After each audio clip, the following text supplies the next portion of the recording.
கார்த்திகை பிறந்தது உனக்காக நான் கண்டேன் நீ வருவேன் உனை காண மணிகண்டனே உன் மலர்முகம் பார்த்து மணிகண்டனே உன் மலர்முகம் பார்த்து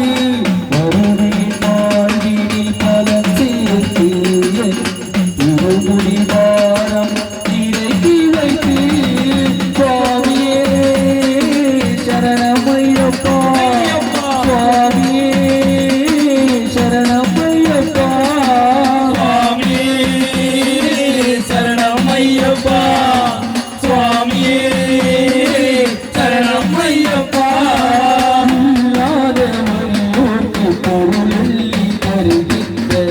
நல்லோர் வாழ்ந்தது கரிகாலம் இருக்கின்ற உயிருக்கு விலை பேசி